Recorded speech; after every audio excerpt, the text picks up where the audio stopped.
Bones found in 1940 belong to Amelia Earhart, researcher claims. A new forensic analysis indicates that bones found on a remote South Pacific island in 1940 are very likely those of legendary American aviator Amelia Earhart, according to a researcher at the University of Tennessee.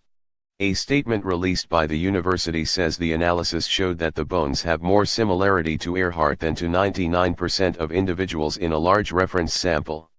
The university says that in 1940, physician D. Hoodless conducted 7 measurements on the human remains and concluded they belonged to a man. The bones, discovered by a British expedition on the island of Nikumaroro, were later discarded. But UT anthropology professor Richard Jantz, using modern quantitative techniques, re-examined the bone measurements. The university says Jantz used a computer program he created that estimates gender, ancestry, and stature from skeletal measurements.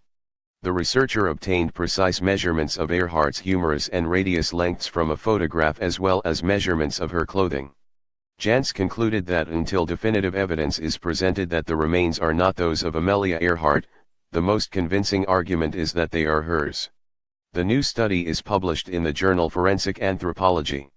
Earhart and navigator Fred Noonan disappeared on July 2, 1937, while flying over the Pacific Ocean during Earhart's attempt to become the first female aviator to fly around the globe.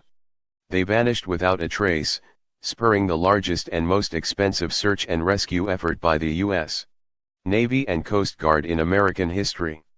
They were declared dead 2 years later, but the wreckage was never found.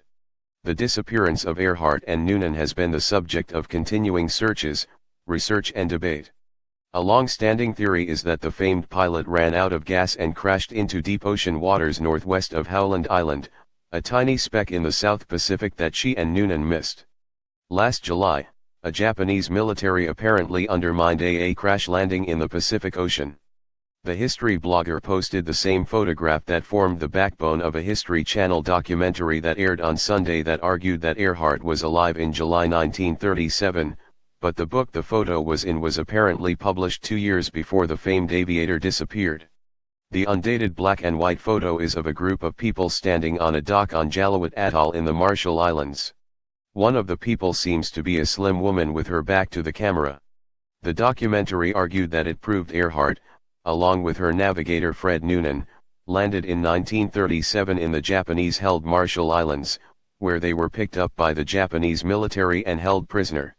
The 2-hour show drew a strong 4.32 million viewers, the biggest audience on cable for the week, according to the Nielsen Company.